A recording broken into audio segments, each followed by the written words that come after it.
Hey, welcome to the NFL Draft edition of the Bolt City Podcast. Dave Pele, Josh Pele, Mario Heron. Actually have a lot of big news besides just the draft that we're going to talk about, and actually encourage the comments on the side. Want to know what you think about the Chargers pick. We'll talk about some of the other picks in the draft. So we've been telling you for a couple weeks now that we think maybe the name of the show is changing. Officially, the name of the show is changing. So we found out. We didn't want to tell you for sure. We just had a feeling the name of the show was changing, that we lose the rights to keep that name. So overall, we will be changing the name. And actually what we want to do with tonight's show, not only hear from you with the draft, but we want you to submit a name for the show. We have to figure out exactly what the name of the show is going to be. And we'll let you know through the next couple. But as of right now, we'll be the Bolt City Podcast for the next few shows. And then we'll be under a new name, and you'll have to look for us there. But again, we look for your help. If you come up with an idea of to replace Bolt City Podcast, we appreciate the name. Again, I tell you to subscribe and like all the time on these shows. I don't even know if it's important to subscribe right now, since it looks like we're losing that IP address as well.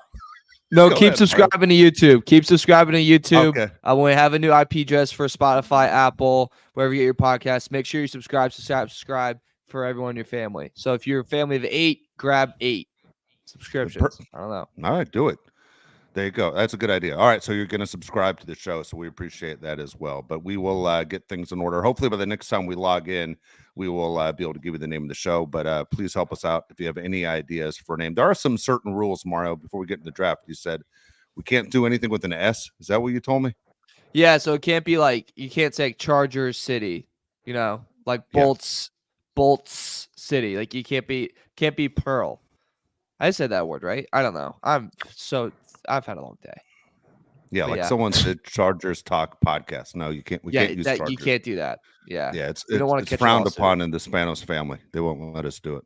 So that's it. That's good. A lot of people are sitting there jumping into names. Appreciate that as well. So guys, here we are. We did the NFL draft tonight. Just wrapped up right now. So if you're joining the show, you guys listen very well and tell us all about it and as far as what you think of the draft. But it's awesome that you guys were able to jump on. First round, guys, at the top, not a ton of surprises, right? Until the Chargers pick came, 1 through 4. Real quick, let's recap those picks. Number 1 to the Bears, it was Caleb Williams, quarterback USC. It's what we expected. Commanders, Jaden Daniels, quarterback LSU. Patriots, Drake May, quarterback North Carolina. All three of us had those top 3. So right off the bat, we did better than Mel Kiper in the 2023 draft. Okay. Number 4 pick, it was the Cardinals. I said they would take Marvin Harrison Jr. I don't remember. What did you guys have? I had J.J. McCarthy going number 4 to Minnesota. Cardinals. Okay, Mario, you had a trade too, also, is right? Okay. Yeah. I actually had that one. So I'm going to pat myself on the back. Now, here we go. Chargers pick at number 5, and this is why everyone's tuning in. Chargers pick at number 5. It was one of those where we said some things that could happen in this draft that would upset you. We haven't questioned any of the moves that basically the Chargers front office have done up until this point, since everyone else was removed and they bring in guys with a history of winning.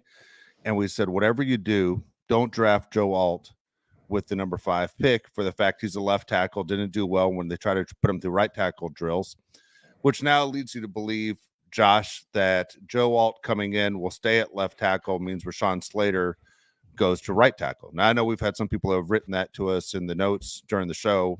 Hey, guys, Slater can play right tackle. And in our minds, like, there's so many different issues with this organization. Why would you do that now? Like, is that the most important part? And according to Jim Harbaugh and Joe Ortiz, yes, it was. It was enough to say that's what we're going to do. We're going to strengthen that line before we do anything else with this organization. So, yeah, we obviously were going to talk about the Joe Alt pick. So Joe Alt is 6'7", 322, and Rashawn Slater, I believe, is 6'4", 315. So quite a difference between the two guys. Joe Alt, and I'm talking myself off the ledge here because I was extremely upset. I almost punched my TV. But Joe Alt is a left tackle, the best left tackle in the draft, without a doubt. If you're going to talk about right tackle, then we're going to have a discussion if he's even in the top 3, because he's not a right tackle. He's a left tackle. So I have to believe, and Jim Harbaugh didn't deny it when they asked him, that Joe Alt is going to be the left tackle and Rashawn Slater is going to move to right. He also said that Trey Pipkins is one of the best linemen on the team. And that's where I call BS. Like, do you not watch the games? Trey Pipkins is terrible. So I don't know how you could say Trey Pipkins is one of the best linemen on the team, and he's not going to start. There's nowhere else for him to play. I'm okay, Mario, because I believe in Jim Harbaugh and Joe Ortiz, that if you keep Joe Alt at left tackle and Rashawn Slater can play right tackle, then it's a good pick. I think there's some truth to that. I was with you. I was kind of frustrated by it 'cause for some reason I had this deep feel in my gut that it was going to go receiver JC Latham, and I heard literally right before the draft this scout say, if you want the most physical man in the SEC, it's JC Latham, and I was like, that's something you don't just say that lightly, right? Like that you say that when you mean it. But I think this Joe Alt, look, it's not the sexy pick, all right. It's not going to make you do a double take at the bar. All right, it's not going to do that, but it's a pick they needed, right? Like they needed to build up the O-line. It's a goal of the hardball. And look, if he stays at left tackle, he's going to be a monster there. He's rated the top tackle in this class. If he goes to right tackle, it's going to be a challenge for him. It's going to be hard. Obviously, right now, the message that he's going to go left, I love him staying left. If he has to go right at some point in the season because someone goes out, okay, he has to. I will say this. He came into college as a tight end and was bulked enough and, had to put on a lot of weight and kind of adjust, Dave, to a different position at tackle. And he's done pretty damn well for himself doing that, considering he's the 5th pick in the draft. This guy can overcome it. This guy can do anything. Believe in Harbaugh. Harbaugh we trust. When I go to church, I don't see Jesus. I see Jim Harbaugh in khaki pants. So trust in him. Here we go. It's Bolt City Podcast, baby. Let's freaking ride. It's 2024. Now, can you please get a wide receiver because I don't want to run the ball 50 times a game. All right, so I'm reading some of the comments on the right side of the screen, and of course, we're going to get to some of your comments. A lot of people disappointed. A lot of people are saying Jim Harbaugh's previous comments have been, no matter what, Slater's the one guy on the offensive line who is not moving positions. So you sit there and you wonder, okay, what is the plan? What are they going to try and do?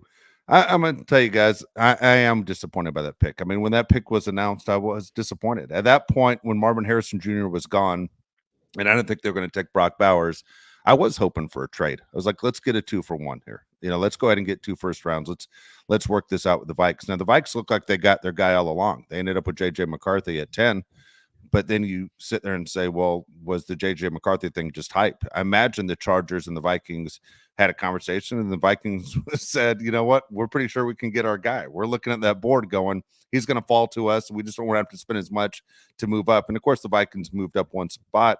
But at the same time, the Vikings played it very smart. Another organization that does pretty well in the draft.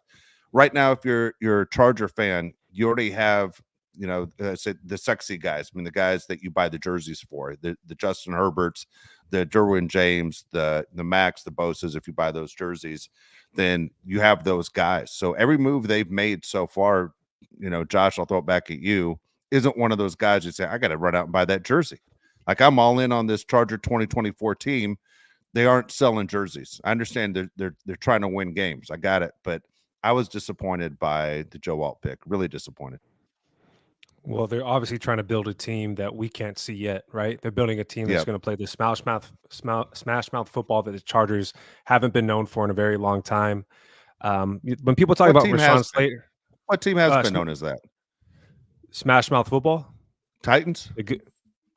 Come on. Yeah. The Ravens. There's teams that are good that play smash mouth football. I'm not saying it's not the right thing to do. Is that what you're saying? That's what I'm saying. I'm not saying there's teams that have good offensive lines. Yeah. You have to have a good offensive line to compete. Okay. Then what's the issue here? Justin Herbert gets sacked all the time. He needs to have time to throw the ball. Who he's going to throw the ball to, I don't know who he's going to throw the ball to. That's yet to be seen. I'm not defending the Joe Alt pick. We all know how I feel about the Joe Alt pick. I don't like the pick, okay? And if Rashawn Slater isn't moving to right tackle because he's not going to do it, or you're going to trade him because he's about to get paid, then I think it's a terrible pick. How about that? I hate the pick. But if he's going to move to right tackle and Joe Alt's going to play at left, I can talk myself into that. Malik Neighbors was sitting there. We know that Malik Neighbors is awesome, okay? We don't know Joe Alt can play right tackle. So if Joe Alt moves to right tackle, I absolutely hate the pick, all right? I believe in Jim Harbaugh, though, because he's won everywhere he's been. So I can't hate on the guy. I mean, he knows way more than I do, right? But good God, man. I mean, we better get somebody in the second round that's a playmaker. because you have Quentin Johnson and Josh Palmer and a bunch of other guys out there that aren't playmakers, and we all know Quentin Johnson's not that yet. Josh Palmer's the only guy you can kind of rely on. I don't get it, man. And Xavier Legette goes right at the very end of the first round. That's the guy that I want. Yeah, so did Mario. Yeah. And you know what? Screw the Buffalo Bills for trading with the Kansas City Chiefs. Why would you do that? That's like your biggest rival. Why would you trade with the team that you hate the most? Buffalo Bills, man, idiots. All right, I'm happy you brought that up. That trade made no sense to me. Like that's the team you're chasing, and you just traded with them and let them go up to get the guy they wanted, like Xavier Worthy. Thanks Buffalo Bills. Up yours. Hope you go to another 4 Super Bowls and lose them all again. Anyways, I think also too, just with the left tackle and the right tackle argument, like at some point he's gonna play both, right? Because like O-linemen go out, they get hurt. You know what I'm saying? So like at some point he's gonna play both. Like just because you're saying, oh, he's gonna start off in the NFL as a left tackle doesn't mean he's gonna always be a left tackle. At some point he's gonna have to play right tackle. If he comes in at right tackle, doesn't mean he's always gonna play right tackle. At some point he's gonna have to play left tackle. Like O-linemen get hurt a lot because especially in the offense we're running, when I don't know, we're sending 220 pounds of force right behind them. Thanks for the thumbs up, MacBook. And you're gonna wreck them right in the freaking legs. They're gonna get hurt. So they're going to have to get moved around. They're going to have to play positions not comfortable, go different directions that maybe they're not comfortable in. It's going to happen. The thing I worry about here, Dave, is that in the second round, we're going to have to get an offensive weapon, and we're going to have to ask him to do a lot. That's what I get worried about. Yeah, I know you definitely are. I mean, what do they always say? If it's a first-round pick, you expect that guy to be a starter from day one. So then you go, okay, well, who are the weapons that you have? Right now, we haven't seen the weapons that the Chargers have. Obviously, they weren't interested in trading up. A lot of people will tell you that when you look at the history of the league, it's a sucker's bet to trade up and lose picks. With the Buffalo Bills, for example, the argument's going to be back to their fan base. We have a lot of holes. We lost a ton of guys. We were in salary cap hell. And basically what we have to do is we have to restock our entire roster for us to be competitive. Now, did they give them, meaning the Chiefs, Xavier Worthy? Yeah, they gave them basically another Tyreek Hill. So here's the team that's defending Super Bowl champs 2 years in a row that stretches things out. I mean, one thing about the Chiefs as well, we talked about how young their defense was last year and going, man, this defense isn't going anywhere.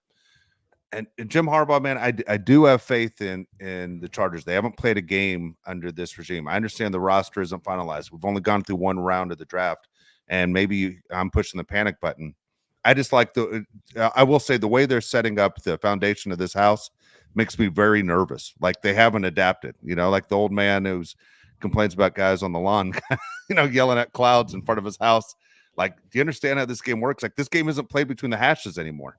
There's a wide open offense and people stretch the field and things work a little bit different. But every move they've made with the blocking tight ends and the short yardage running backs or the running backs that get hurt all the time, there's nothing that's been done during the offseason that I'm like, that's what I'm talking about. This is, you know what I mean? I'm pretty nervous. Like, I'm giving you time. I understand we have 6 more rounds in this draft, but I'm a little bit nervous right now on how this thing is setting up. I don't know what to say. I just a little shocked is how I'll say it. I will say disappointed. Like obviously Josh is too, is just holding it in better than me. I don't think I am. I'm having a nervous breakdown right now. I'm looking at the best players available for the second round. I want you guys to tell me on a scale of, 1 to 10, how much you want this guy. Okay. And the top players available in the draft are at positions that we need. The top 5 players, according to ESPN, are all at positions that we need desperately. The number 1 best available player is Cooper DeJean, the corner from Iowa. How bad do you want him? I'd love to get him. No, I don't care. Okay, he's in my top 4. I have 4 guys on my list that I'd like to see the Chargers get in the next round. Okay. I don't want any defensive guy. You don't want any defensive guy, so you want to get a receiver. So I'll go through it quickly. Okay. I can't pronounce his first name. Newton, 2 of my guys are offense, 2 of my Illinois. guys are defense. Is Newton on there, the defensive tackle from Illinois? Nope. He's the second best player available. We need help on the defensive line still. Kool-Aid McKinstry is the guy that I want. He's the cornerback from out of Alabama. He's awesome. Adonai Mitchell is an awesome receiver out of Texas, but he's a psychopath, according to reports, that he is uncoachable, but he's a great player. Sounds like Marcus Peters. You got Ladd McConkey, the receiver from Georgia, slot receiver. Looks like Julian Edelman. And that's the top 5 players available. So you got 2 corners, 1 defensive tackle, and 2 receivers. Which one of those guys you want the most, Mario? So call me crazy, crazier than this guy, but I'm gonna go ahead and roll the dice on Mitchell. Like I'm gonna go ahead and do that. There's people talking about Mitchell that if he didn't have this like attitude problem, that he'd be a top 10 pick in the draft. Like that was something that was said. And we have this isn't the Tom Telesco, Brandon Staley era where like if he had a freak out or if he had an issue, like he would walk all over the coaching staff and he would storm his way out and he'd be like, how are we gonna figure this guy out? No, we got a head coach that's proven and a system that's proven. Like we have all of that. Like we have a system that this guy gonna walk into and it's not gonna question right away because he knows it works. And I think when you know that right away, you're willing to buy in faster than a guy. They're in our division, so I'm using Antonio Pierce, where it's like you're an unproven head coach. How do I know if I listen to you that I'm going to be successful? With Harbaugh, you freaking know. You know from the get go. I don't think it's that big of a risk, Dave, to get Mitchell here in the second round and go, look, we know you're kind of a psychopath. We know you kind of, have your issues mentally, but like I think in this right system, we can kind of turn you into something and you can kind of be pretty successful. And by the way, you're going to get all the touches and passing attempts in the world thrown your way because we have no one else. Have you ever worked with anyone or tried to get something from somebody where the sentence started out with, I know you're a psychopath, but I mean, that's kind of, I mean, what are you going to do? Crazy. Yeah. I mean, what are you going to do? I mean, it is a crazy deal. So here are my 4 people that I had on the list. I had Mitchell on my list as well from Texas. Okay. What happened to Keon Coleman, wide receiver of Florida? Florida State. I thought he was going to go to the Bills. I thought the Bills were high on him. Maybe they knew that if they could trade back, they could still get their guy. And my 2 defensive guys were Kool-Aid McKinstry, Alabama, which honestly I'd be 100% fine with, and Cooper DeJean, obviously Iowa. So those are my 4 that I have on my short list, obviously for the Chargers. But man, I don't know if I'm ever going to guess a Charger pick correctly. By the way, did you guys count up how many you did get right in the first round? Yeah, dude. And I did well. I got 8 picks right, and Mel Kiper, or I got 9 picks right, and Mel Kiper also got 9 picks right. Mel got 9 right. I got 9 right as well. I got 9 correct as well. Mel. Josh, just curious, what are your 9 you got right? Yeah, so the 9 picks that I got right were Caleb Williams, Jaden Daniels, Drake May, JJ McCarthy, Malik Neighbors, Rome Adunze, Bo Nix, Talise Fuaga. I was most proud of that one because that was a guess. They're all guesses. And number 9 was Xavier Worthy to the Chiefs. Okay, Mar, I'll go first. I got 9 right as well. Caleb Williams, Jaden Daniels, Drake May, Marvin Harrison Jr., Malik Neighbors, Roma Dunze, JJ McCarthy, Bo Nix, and Xavier Worthy as well. You got any idea, Mario, how you did? I mean, I'm looking at it now. I'm just gonna go ahead and just gonna take an out on this one. I'm gonna take a sick day on saying the ones I got right. All right, I got to ask. That's cool with you guys. We're obviously talking a lot of Charger stuff, but since Mario happens to be in Chicago right now, I'm in San Diego tonight. Josh is in Nashville tonight. Chicago must be head over heels that they got their franchise quarterback, who, by the way, this was a topic on the show. Caleb Williams is wearing number 18 for the Bears, and Keenan Allen's wearing 13. Remember we were saying who gets to wear 13? So it looks like Keenan Allen's going to get his number. And then at the same time, though, you got Roman Dunze from watching. I mean, you have to be extremely excited for a franchise that never had a passing offense. So Chicago, good job for them. They've sucked for a long time, and now they get a chance to get on the right page. Jaden Daniels realized he wasn't going to be a Raider and bought all the way into the Commanders. So that takes care of the one that's funny to me is Drake May, right? You got the big quarterback. They think it's Tom Brady wearing jersey number 10.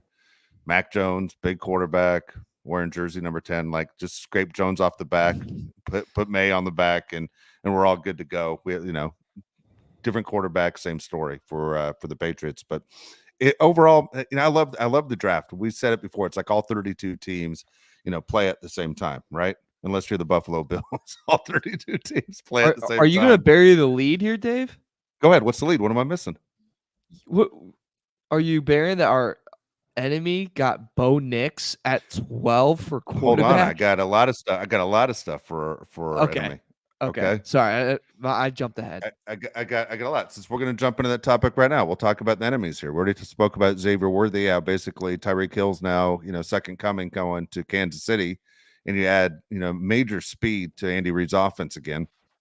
But at the same time, the pick that hurt the most, I mean, for at least, Josh and me, because we love Brock Bowers. I cannot believe the Raiders grabbed Brock Bowers. Like, they just grabbed a tight end from Notre Dame a year ago, and then they grab Brock Bowers, and you're just going, damn it. That one hurt. Like, you think of the different places you didn't want him to go. I didn't want him going to the Jets. I didn't want him going to the Chiefs. Did not think for a second the Raiders were going to grab him. Yeah, that one hurt because I think the Raiders really went best player available there. The part that hurts to me is because since he's with the Raiders, it's like Travis Kelce is in the division still. Like, Travis Kelce is going to retire soon, but now you have to deal with Brock Bowers. Granted, Patrick Mahomes isn't throwing the ball to Brock Bowers, but still, the guy's awesome. I was shocked with that pick. I think it's a great pick for the Raiders, unfortunately. Bo Nix. I mean, I picked Bo Nix to the Broncos. He looks like a Broncos quarterback. I don't think he's great. Dave likes him more than I do. Michael Penix to the Falcons. Yeah.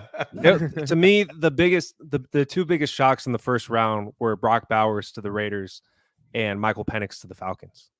I mean, who do the Falcons think they are? You guys aren't good. So why would you draft a quarterback when you already have a quarterback? You're not the Packers. Those are my two biggest shocks. But anyways, Brock Bowers going to the Raiders, I think it's a great pick for them. And Bo Nix, I'm not high on him. I don't think he's that good. I know Dave does, but Mario, you're with me, right? You don't think Bo Nix is that guy? No, I mean, I have the Auburn tape stapled into my memory.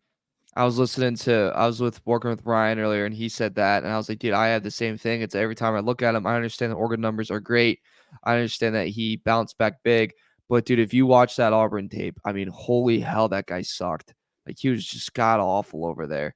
And I think he also hit a point in his career, and I've said this before, like, how many new defenses are you going to see in college football? The guy was there for a freaking decade. Like, I think he was my age, and he just graduated. That was a weird pick for me. I thought he was going to be like a second round. He was picked earlier. I'm going to be honest with you guys. This is going to sound very hot takey, but I think there was two bad picks in the first round. Obviously, the Falcons won just because of you just signed Kirk Cousins. But I really think that Tommy Boy made a stupid ass draft pick of Brock Bowers. I don't get that at all. And I'm not saying because Brock Bowers is not a good football player. I think he's a terrific football player. But why? You have Michael Mayer. You have Devontae Adams. Like, you have Gardner Minshew's going to throw it to all three of those guys? That's what you're going to – what? Like, that's your game plan? Like, I just didn't get it, Dave. Like, I was just like, I get drafted best player available, but you got him – I'm trying to think of a nice car. You got like a Mercedes and you live in Alaska. That's very nice. You're never going to drive it. You're in Alaska. You can't get out anywhere. Like, it's just stupid to me to give Brock Bowers when you have Michael Mayer, when you have so much weapons on offense and no quarterback. All right. So here's my opinion on a couple of things you guys just mentioned. The Michael Penix move is very strange because obviously he just gave a ton of money for Kirk Cousins, right? And Kirk Cousins didn't say he's coming in for 1 year. That wasn't his plan when he signed, right? Kirk Cousins is supposed to be there for a while. Michael Penix is like Bo Nix. He's an old guy. But the thing is, Michael Penix hurt. Yeah, I mean, I said this. I'm a fan of Michael Penix. I'm not a Washington fan, anything like that. But this guy has done so many things as far as, battled back. As he says, I was injured before. I also showed I can come back from an injury. He was the most accurate passer in college football a year ago. I mean, he took Washington to the national championship game. He beat a Texas team that was pretty talented, and he was a guy who almost won the Heisman Trophy. Penix went where he deserved to go, just went to the wrong team. Does that make any sense? Like, it seemed like there's so much push for McCarthy that Penix actually went where he deserved to go. If I was his camp, I would have been freaking out with all this talk he was going in the second round, going, how is this fair? And does this make any sense at all? I've done everything I'm supposed to do, and yet looks like I'm being punished to the second round. Well, he ends up going, number 8 overall. Shocked me it wasn't Dallas Turner, but for a guy I don't know, I was happy for him that he went where he earned that spot to go. The Brock Bowers situation, I don't know what their offensive game plan is. I mean, but I will tell you this: when we used to watch the Patriots, and we spoke about it on this show, when Aaron Hernandez, before we found out he was a serial killer with Gronkowski, that double tight end offense was so hard to stop because you don't run into it. You just don't run into a double tight end set. How do you stop one tight end, let alone another one that's just as dangerous on the other side? And then on the outside, you have Devontae Adams. I mean, talk about old school football, putting two tight ends on the field at the same time. Brock Bowers is better than Mayer.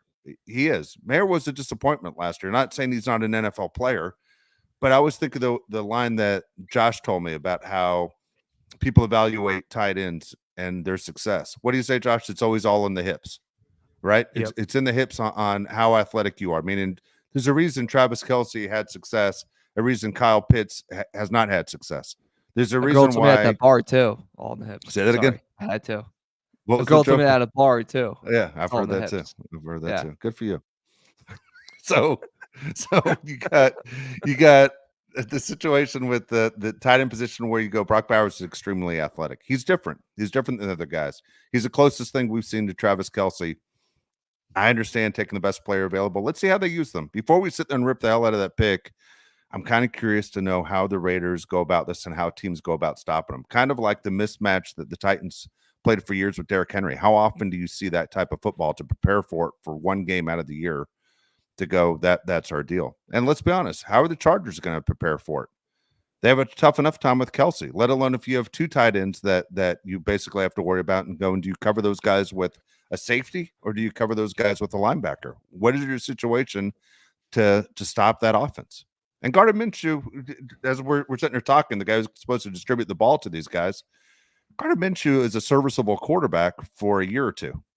And then before they get their guy, so. But look what Gardner Minshew did with the Colts. Look what he did with the Jaguars. Look what he did with the Eagles. He's a guy that's a very serviceable quarterback in this league. Not top 15, I got it. But he's also not a guy that's going to kill you. Yeah, I mean, the Raiders had glaring needs at offensive line. They're literally, Ryan Culpepper just literally said what I was going to say. The Raiders are opposite the Chargers. They need offensive linemen. They go with all the flashy toys. Chargers, they need receivers. We go with offensive line. I don't understand it. The Raiders, to me, have always been backwards, right? They'll draft a guy that's fast just because he's fast. It doesn't really make any sense. I hope they continue to struggle. Obviously, I hate the Raiders. Gardner Minshew had to think going into the draft tonight, they're going to take, Michael Penix or Bo Nix, one of these quarterbacks, so he can breathe. But there's a lot of shocking things in the draft. Like I said, like the Falcons, why would you draft a quarterback when you just signed Kirk Cousins? So you're going to stab Kirk Cousins in the back when you just signed with your team. He just said that his son's never going to really remember him with the Vikings, but he's going to remember him with the Falcons. Maybe not. I mean, Kirk Cousins might be there for like 2 years. I don't understand that at all. My favorite part of the draft, though, was Brian Thomas's bomb. Did you guys see that? No, I had the draft on. I had my head down, keeping notes. They asked Brian Thomas's parents questions when their son got drafted, and the dad said how happy he is. And they asked the mom, how far have you guys come as a family? And she said, Baton Rouge, Louisiana.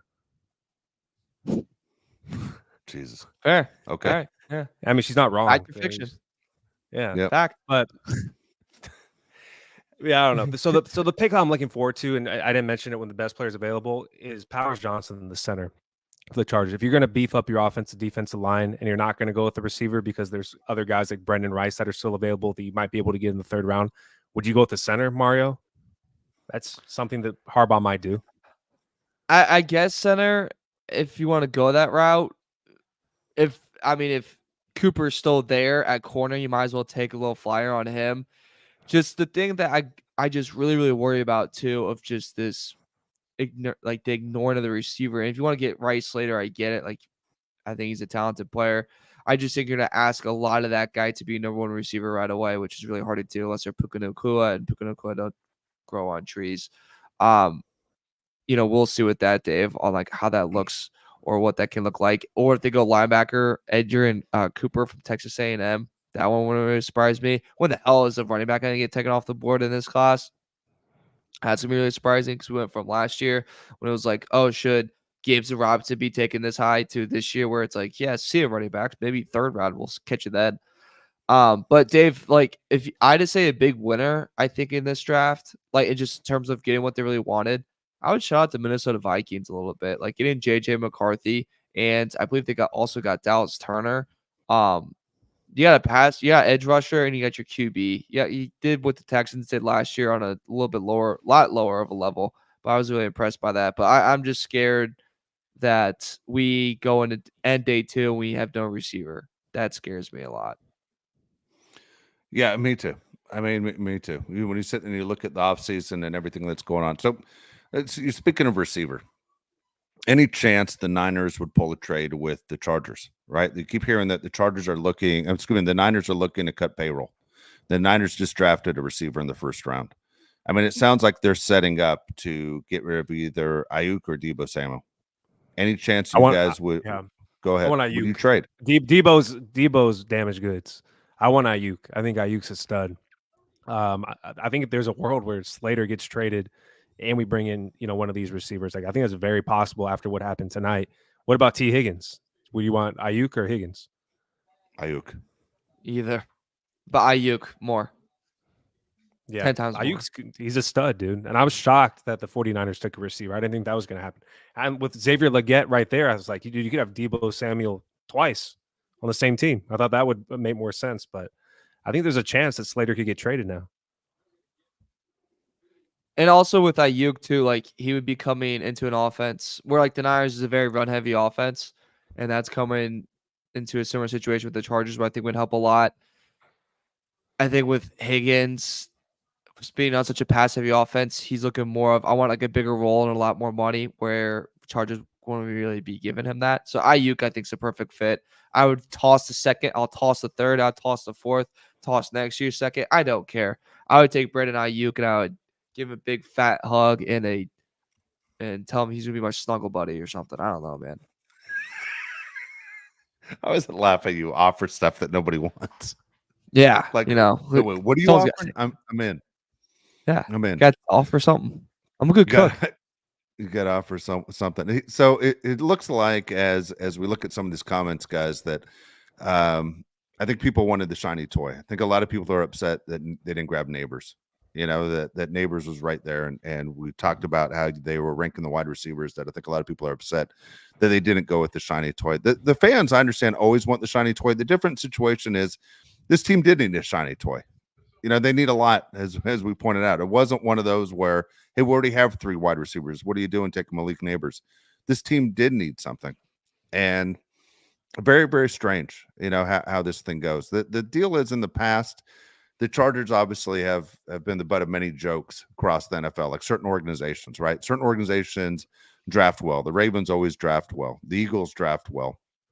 But, the Falcons screw things up. It's what certain organizations do. The Harbaugh name, though, is something that's different. Whether it's John, whether it's Jim, there's always the history of winning, and the winning percentages are through the roof. So you buy in, just like we're trying to do our best to buy in, going, they know more than us. There's a reason why they win all these games. A team right now that is for years and years, as much as I goof on the Arizona Cardinals, the team that has always been a joke of the NFL is the Detroit Lions. Yet the Detroit Lions have turned into a master class on how to draft. Again, the Detroit Lions hit a home run. Like if you're grading day 1 grades, the Detroit Lions got an A again. And you're going, look at this franchise that was a freaking joke. And if the Lions can turn it around, the Chargers can turn it around too. Well, definitely. The Lions getting Terrion Arnold, I don't know how that happened. He's the guy that fell the most to me. I thought he was going to be a top 15 pick for sure. And then he falls all the way down to Detroit to partner up with Brian Branch, a guy that he played with at Alabama. It's a great pick for them. Also, people that are joining the show, Dave, why don't you give them the recent news that you gave at the beginning? Okay, so if you're just joining the show right now, appreciate you joining in the show live. But we started the show off with Bolt City Podcast, which has been a great name, and we've been doing this now going into year 3. We're changing the name. We thought we'd have a chance of keeping the rights to that name, but and I'm not doing anything that's against company rules. But the show before has been produced and owned by Odyssey, and Odyssey is moving on from the show. Not that we did anything wrong, or you guys did anything wrong. Simple enough. I'll take you behind the curtain on this one. There are no Odyssey stations in Los Angeles. There's no way to promote this show. So that was the goal. There's no way to promote the show. And since there's not a way to promote the show that way, they're giving us a chance to own the show. The only thing is they won't give us the name. So I had permission to say everything I just said. I'm not sitting there stabbing Odyssey in the back, and I have nothing bad to say about Odyssey. I appreciate the fact that not only they give us this platform, but they gave Josh and I a chance to meet, Mario, which has been an outstanding relationship for the last 3 years, and we hope to continue it for many more to come. So we asked the audience at the very beginning of the show, please help us come up with a new name for this show, and some of you have already written some down. Some of you have thrown in some jokes. Again, there's no S's we're allowed to say, like we can't say bolts. You can say bolt. Someone said LA Bolt Podcast was one that I saw. But again, we do want your help. Help us out tonight if you can, because we're going to ask you guys to help name this show. And maybe as soon as tomorrow, we're in the process of changing everything over. So again, subscribe to the show. We own the YouTube channel, which is fantastic for us. But we do lose the IP address for Spotify, Apple, whatever else. So we have to build all that back up. So again, the audience is the reason we decided to keep the show going. Hell, the three of us can just talk to each other on the phone, but since the audience is there, we want to keep the show going. All three of us are excited to talk Charger football, not only in 2024, but for years to come. Yep. Thanks for saying that. And yes, please keep adding your name or the show names that you recommend on the side. We need to pick a name. We literally don't have anything. I put it in ChatGPT that we're all kind of lame. So put names on the side. I want to jump to some of the comments here, Mario. A lot of people telling me I'm high because they're not trading Rashawn Slater. Look, Jim Harbaugh is the one that said that Trey Pipkins was a top 5 lineman. Joe Alt's a left tackle. Okay. I'm just saying it's a possibility. I'm not saying it's going to happen, but it's totally possible that Rashawn Slater could get traded. I don't think it happens, but now it's a possibility. Okay. Also, Austin Strout saying that the information Dave gave is phony. Dude, Dave doesn't know anything. We all know that. He doesn't know what the trades are going to be. What information I give was phony? He said that you guaranteed, or you said the source told you that they were going to trade. It's like nobody knows what they're going to do. The source inside the building literally told me that. Yeah, but just because the source tells you that it's going to happen doesn't mean it's going to happen. Because guess what? My source don't know what's going to happen before them. I'll tell you, my source told me Jim Harbaugh was coming to the Chargers. We nailed that one before anybody else. Oh yeah, I mean, you know some things, but you don't know what's going to happen with the draft because the Chargers don't know what's going to happen with the draft. Yeah, Chargers going into the draft. Huh? Who called me out on that? I've had a bad day. My front lawn's open if you want to meet me right on the other side of the door. Yeah, Dave's actually a big guy. Wouldn't mess with him. But the thing is with the Chargers, they know who they want going into the draft, right? They have that board of if this guy gets. They have every scenario you could possibly imagine and what's going to happen, who they're going to take. Obviously, Joe Alt was high on their list, but they still don't know if Joe Alt's going to fall to them. They don't know what's going to happen in the 4 picks before them. Just because the Chargers chose Joe Alt, it wasn't a guarantee going into the draft today they were going to select Joe Alt. So nobody knows what's going to happen. Yeah, no one knows. The NFL drafts is a freaking guessing game. Like you said, they had trade calls. That was very apparent. That was well reported. That was well covered. I think the craziest thing that came out today was that the Minnesota Vikings, I forget there's another team, New York Giants. Yeah, New York Giants called about Herbert, and the simple answer was no. And that's why the conversations ended. Was just no.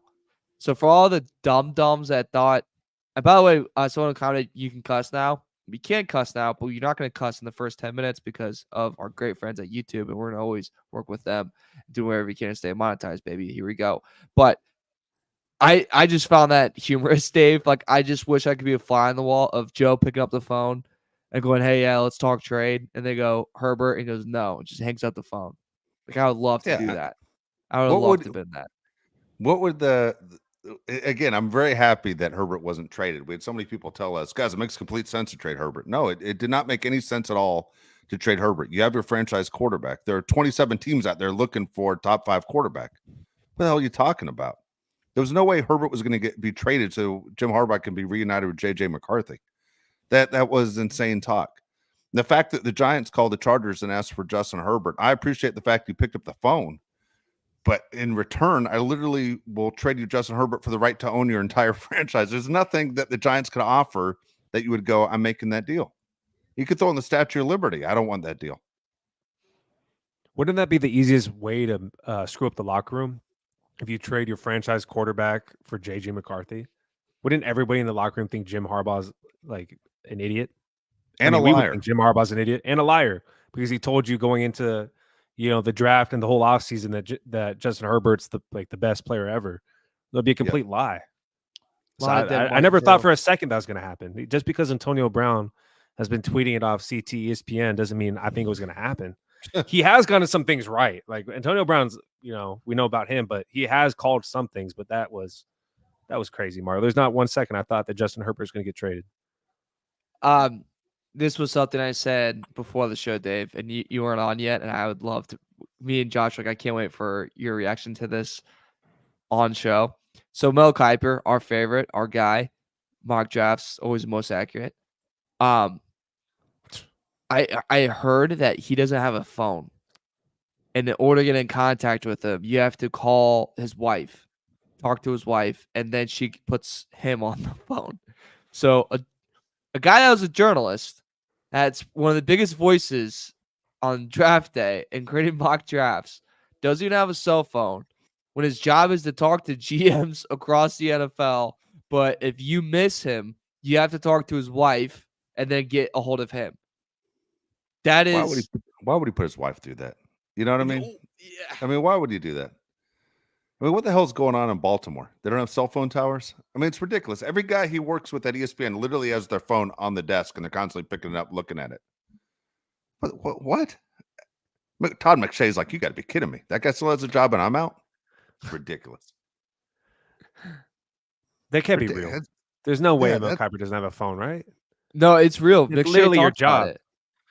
He shouldn't have a job just for that reason. That's unbelievable. You see Adam Schefter, he's always on his phone. Look at Woj, right? He's always on his phone, but what, Mel Kiper Jr. doesn't have his? Dude, what does he do? In this business, too, what do they say? The best ability is availability? Dude, if you aren't available because I can't get in touch with you, how valuable are you to us? Yeah. Yeah. Hey, Mel, and Tom Telesco's on the line. Yeah, some good stuff. Hey, Mel. And like, as someone that like is in the producer world and like I have to work my ass off every day to like book people, there's no bigger pain than like dealing with someone where like, hey, they're really bad at responding. That is the biggest. Like after I deal with it one time, I'm like, I'm not gonna contact that person ever again. Like it's such a freaking pain. It's the worst. Yeah. Just Gravy says he has trust issues with his wife. Mel, who are you talking to? Tom Telesco. Sure. Sure you are. Yeah, the only people calling him are guys. All right. I mean, come on. Who's calling you? I would just like to show this comment really quickly, if I could. Not that one. Just want to throw that one out there. Shout out to him. Yeah, well, that's every night. I mean, how's that a shock? Yeah. How's that a shock? Fellas.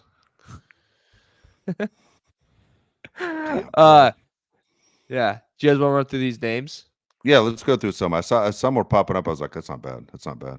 I kind of like the bottom one right there. What was the bottom one right there? The Charger Crew. Ooh, Charger Crew is a good one. So we had Charger Crew, Bolt Town, something we threw. I'll just out the ones we thought really quickly. Powder Blue Nation was something that we thought of. Someone had LA Bolt podcast on here too. LA High Voltage podcast. It's pretty good. Charge Up. Spanos Suck podcast. Funny. But we can't. Electric Avenue podcast. What's Electric Avenue? It's a song. Ooh. Bolt Gang is taken. Bolt Gang. Let me ask my wife. All right. 3 dudes, 1 bolt.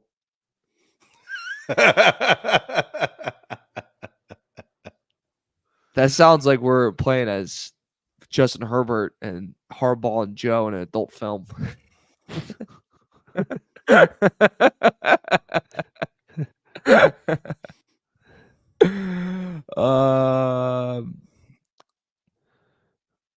Bolt. Oh yeah, I saw the Lightning Bolt 55 Network podcast. Zeus's Kingdom. That's people are gonna think we're a Greek mythology pod. If we do that one, They'll never find us. Sorry. Yeah, sorry. Huh. Well, lots of good ones. I wonder, like, pick the name tonight or no? Because we have to help out. We have to find us. Actually, we're staying on the same YouTube channel. Well, so we're gonna do it on this format for at least one more show, at least one more. Yeah, maybe at least until May.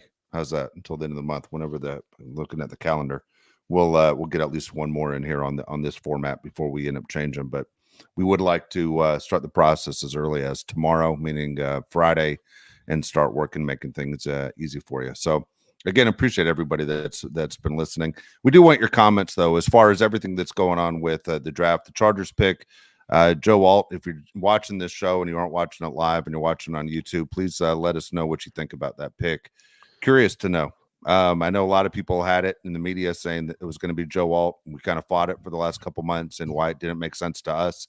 But sure enough, Joe Alt is a Los Angeles Charger, and we'll see how this thing works out. We'll see what happens again. You know, there's a lot of draft to go. I would have liked to have seen, I mean, I'm not the GM, never would want that job, but guys, I would have liked to have seen this team kind of build that offensive line through free agency and gone for something shiny and young moving forward, especially since Justin Herbert's your most valuable commodity and he has nobody to throw the ball to. Do you guys want to are we doing a show tomorrow after the next rounds? Or are we waiting till the draft is over? Go ahead, Mario. You make the executive decision. Did you really put it? So I have to do BetMGM tonight, tomorrow. Okay. So it's Friday. Let's skip Friday. Yeah. Skip Friday. All right. Let's go. The next show we'll do will be after the draft. We'll end up going after the draft. Okay, we'll figure it out. Either it's either going Sunday or going Monday, but we'll figure it out. We'll let you know. Okay. Perfect. Simple Sounds enough. Good. Also, before we get out of here, I want you guys to pick our next pick. So you guys can put on the comments who are the Chargers going to take with their second round pick. I want to see who gets it right, and then we'll make our picks right now. So I'll go first. I'm gonna pick with my heart. I'm gonna go Kool-Aid McKinstry, cornerback, Alabama. Mitchell from Texas. All right, then I'll go. I want Kool-Aid McKinstry, but I'm gonna go. I'll go different then. I'm gonna go Keon Coleman, wide receiver, Florida State. That'd be cool. We all pick somebody a little bit different there. But it's again, it's exciting, man. I'll be watching all 7 rounds. I know you two guys will be doing the same. I know a lot of people are excited. I mean, talk about starting from the ground up. That's what it feels like exactly this Charger organization is doing. We'll be here to wrap up the draft, and of course, moving forward as we get excited about all the different times that people are showing up for off-season workouts, and of course, leading into the 2024 season. I want to thank everybody again that has followed us and supported the show. We're going to continue to do it. Again, we'll be back as Bolt City in the next show that we do, and then after that, we will let you know what the name is. Please keep those names coming, as we have not decided exactly what name we're going to go with. But for Mario Heron, Josh Pele, I'm Dave Pele. Thank you so much for joining us on the special 2024 first round in the NFL draft show. And again, thanks to Odyssey for giving us this platform, and YouTube as well. We'll see you next time.